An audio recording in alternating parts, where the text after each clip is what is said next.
tú haces así y te van dando chocolates de diferentes sabores. Esto es un peligro, mira, que hay niños. O sea, esto debería estar prohibido. Esto es un escándalo.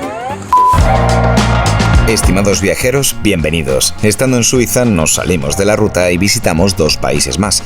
En este episodio te lo contamos. Te vamos a mostrar la riqueza de Zúrich, el singular Liechtenstein y una de las ciudades más bonitas de Austria, Innsbruck.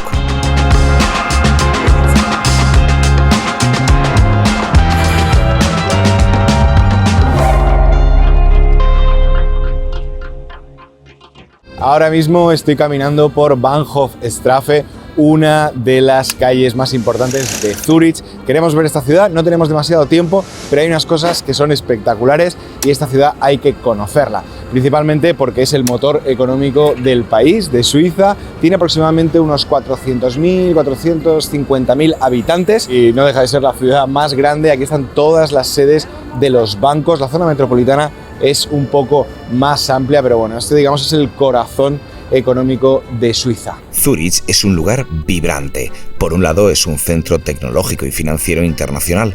Por otro tiene belleza natural y arquitectónica a raudales. La ciudad más grande de Suiza atrae a muchos expatriados por su calidad de vida. El año pasado, el salario medio, que ya era de los más altos del mundo, subió un 5%, así que ahora un ciudadano de Zúrich cobra de media más de 90.000 euros anuales. Es una ciudad muy internacional.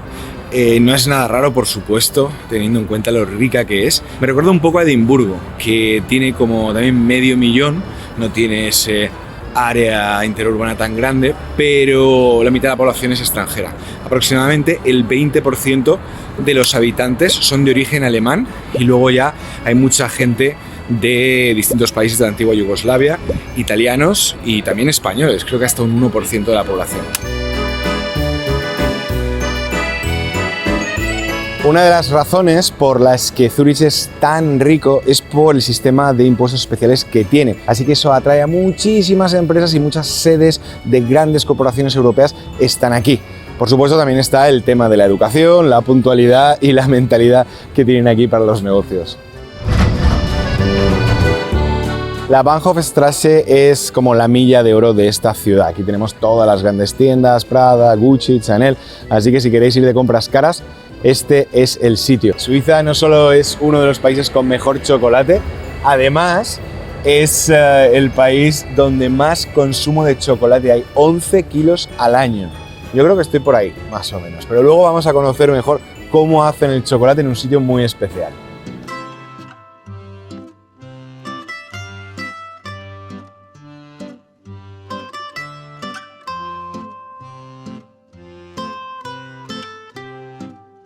Una de las cosas más típicas que podemos hacer en el casco viejo es visitar sus antiquísimas iglesias.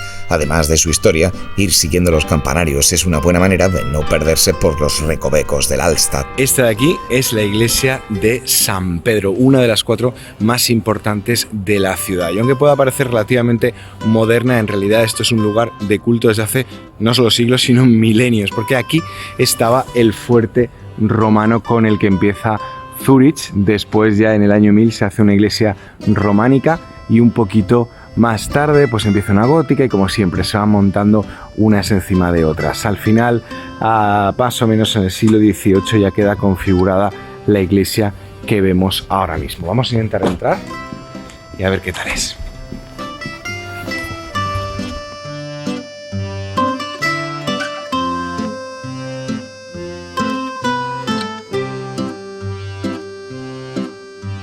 Un dato curioso de San Pedro, con un diámetro exterior de 8,64 metros y un minutero de 5,73, el reloj de su torre es el más grande de Europa y uno de los más grandes del mundo.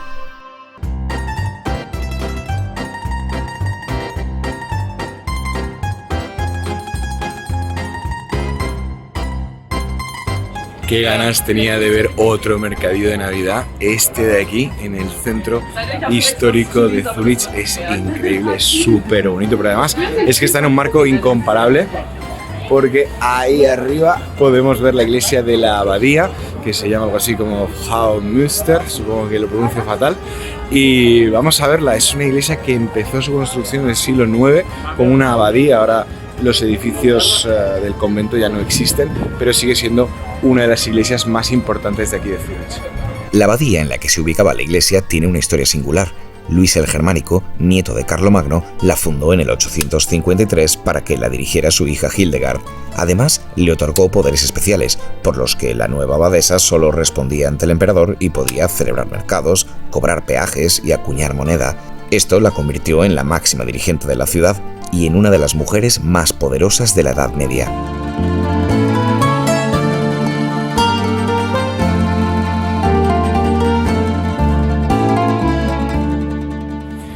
Una de las razones por las que merece la pena pagar los 5 francos de la entrada, aparte de la iglesia es maravillosa, es por estas vidrieras que hizo Marc Chagall.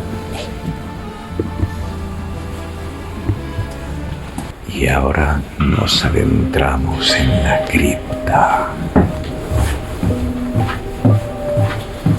Uy, qué moderno está esto. Vale. Están aquí los restos con la explicación de la falla.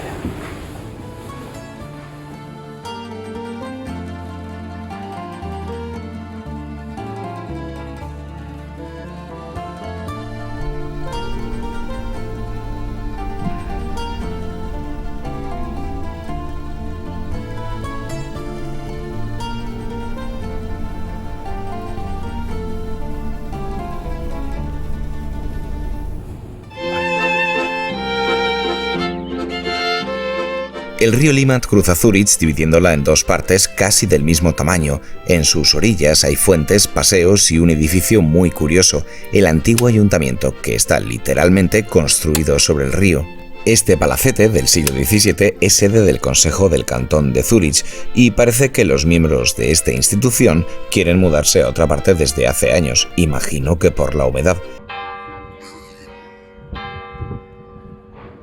La verdad es que es increíble cruzar el puente y ver estas 2 torres de Grossmünster. Esta iglesia es muy conocida en Suiza. Aquí empezó la reforma protestante. Zúrich fue la primera ciudad de los cantones que aceptó esa reforma, así que esta iglesia fue testigo de esos años y de todo ese movimiento religioso.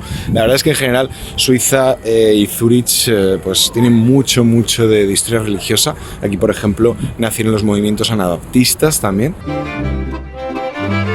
Si las vidrieras de la iglesia de la abadía son curiosas, las de Chagall, he echado un ojo a estas que son muy modernas. A mí la verdad es que las vidrieras así muy setenteras siempre me han parecido muy extrañas, y estas son modernas pero hacen unos efectos muy curiosos.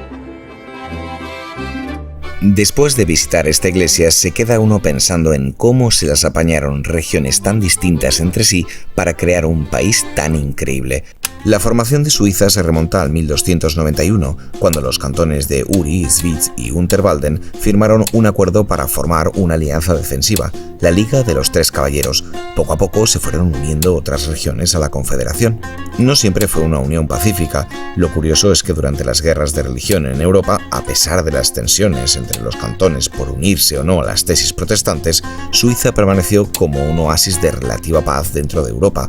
Aunque los cantones se aliaron con otras potencias para guerrear fuera, no hubo conflictos duraderos entre ellos. La explicación poco romántica es que con su neutralidad ganaban mucho dinero, así que parece que Suiza se aficionó a eso de ser neutral. Si bien Zúrich puede ser una de las ciudades más caras del mundo, hay una cosa gratuita y de muchísima calidad: el agua.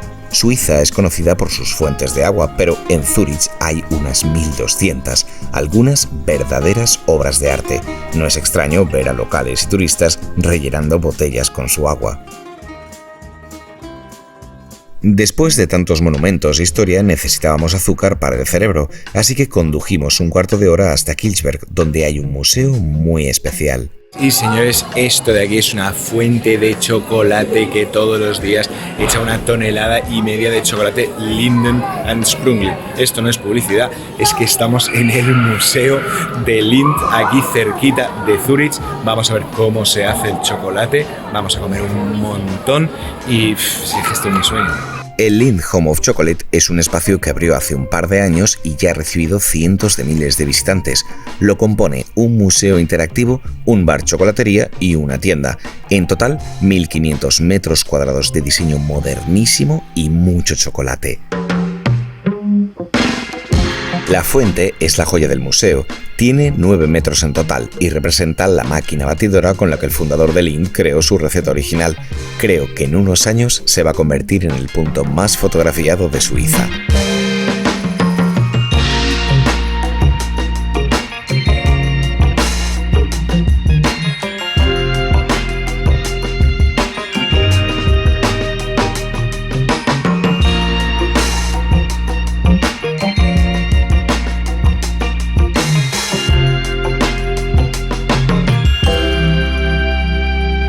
Aquí en las primeras salas no solamente vais a poder conocer la historia del chocolate, sino cómo el chocolate se desarrolla en Suiza, con los Toblerones, con toda la gente envuelta en Lindt, en Sprung, y es algo súper interesante.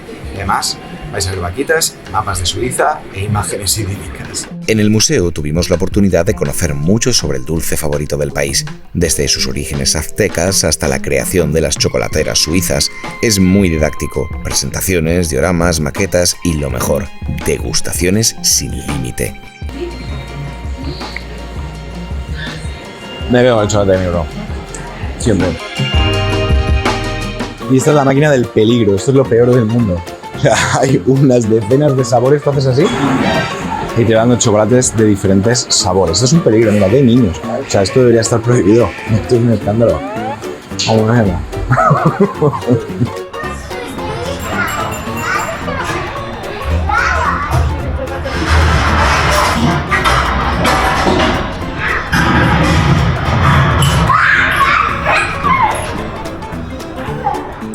La verdad es que el museo es muy bonito, además el edificio es brutal, todo muy tecnologizado, como museo es una pasada.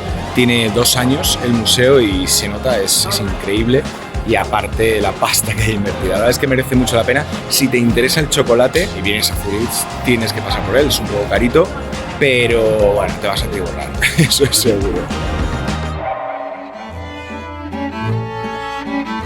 Tras coger fuerzas, seguimos la ruta hacia el este, hacia un país que muy poca gente ha visitado en Europa. Estamos entre Austria y Suiza, en un país muy pequeñito de 160 kilómetros cuadrados, y su rey, su príncipe, en realidad vive en ese castillo de ahí. Es uno de los países más ricos del mundo, es el segundo país menos visitado de Europa detrás de San Marino, y creo que seguro ya sabéis a dónde nos dirigimos hoy, a Liechtenstein.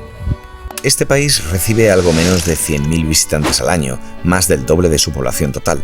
La mayoría de los turistas vienen a esquiar o se pasan desde Suiza y Austria para contar que han estado en el 6º país más pequeño del mundo. Lo que sí que atrae Liechtenstein es a muchas empresas extranjeras. El Principado les ofrece un bajísimo nivel de impuestos. Prácticamente es una zona offshore que posee uno de los PIB per cápita más altos del mundo. Al obligarse a las empresas extranjeras a tener a un residente entre sus socios, los nativos del Principado han acabado recibiendo de media el salario de 2 empresas extranjeras. Os podéis imaginar lo complicado que es obtener la ciudadanía de este país. Físicamente parece una continuación de los valles suizos y austriacos, lleno de pequeños pueblos entre naturaleza montañosa. La capital, Vaduz, tiene solo 5.000 y pico habitantes. Por cierto, el país tiene una fuerza policial total de solo 100 miembros, 300 desempleados y 7 personas en la cárcel. Nosotros llegamos a Vaduz a pasar unas horas y la vimos muy rápido. La zona turística de esta ciudad es una calle peatonal. Aquí está el ayuntamiento y un par de museos interesantes, como el de Bellas Artes o el Museo Nacional. Pero si miras hacia arriba desde muchos puntos de la capital, podrás ver el sitio más famoso de todo el Principado. Ahora mismo estamos en el castillo de Vaduz, que vemos aquí. Desafortunadamente está cerrado. Aquí reside el príncipe y siempre está cerrado, excepto el 15 de agosto, que se abren las puertas al público, se organiza un gran banquete, no sé si habrá juglares, no sé si habrá bufones, pero es el día de Liechtenstein y ese día toda la gente puede acceder al castillo. La historia de este lugar es curiosa. En 1699, el príncipe Juan Adán Andrés de Liechtenstein compró el señorío de Schellenberg y luego el condado de Vaduz, conformando con esto un nuevo principado dentro del Sacro Imperio Romano Germánico. Con esto solo pretendía ganar poder en la corte, pero cuando el imperio cayó a finales del siglo XIX, sus descendientes mantuvieron la soberanía sobre el territorio. Así que hasta día de hoy el país ha permanecido como un territorio independiente, eso sí, siempre con una fuerte relación cultural y económica con Austria y Suiza. Es curioso que la relación entre el príncipe y el Landtag, el parlamento, no es demasiado buena a veces. El príncipe actualmente es Hans Adams II, es uno de los monarcas más poderosos del mundo, al menos de los que gobiernan bajo la forma de una monarquía parlamentaria. Y es que tiene derecho a veto real sobre las leyes, no así como un poder teórico, y además también puede tomar decisiones de emergencia sin contar con el parlamento. Esto no se suele dar en las monarquías parlamentarias. Esta serie de poderes se ampliaron en 2003-2004, generaron muchas tensiones. En el 2012 hubo un referéndum en el que la mayoría del pueblo votó porque el rey siguiera teniendo ese derecho de veto para conservar su poder. Algunas veces ha amenazado con irse a vivir a Austria y dejar Liechtenstein si no le concedían los poderes que requería.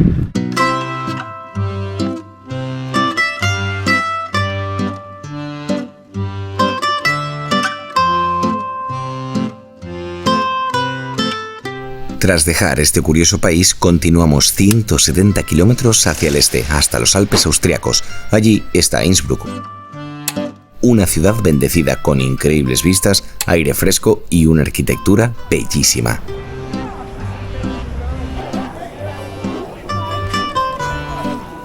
Una de las razones por las que hemos querido venir a Innsbruck es que el mercado de Navidad de aquí está considerado como uno de los mejores y los más interesantes, los más divertidos de todo el Tirol. Hemos empezado el día con una sidra calentita. Es bastante curioso porque me ha costado realmente €1. Son 4, pero luego puedes ir dejando la tacita y te devuelven €3. No sé si la vamos a dejar o nos la quedamos como recuerdo. No soy muy de tacitas que pongan ahí en nombre de la ciudad donde se ha estado. Pero si sigue oliendo así un tiempo, igual me la quedo.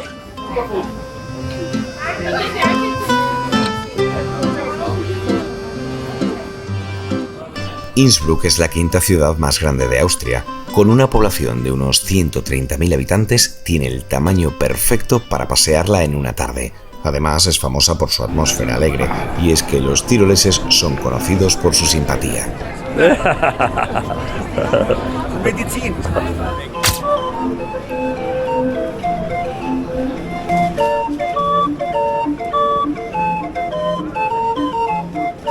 Nada más pisar la ciudad, su arquitectura y elegancia te recuerdan rápidamente que estás ante una capital imperial.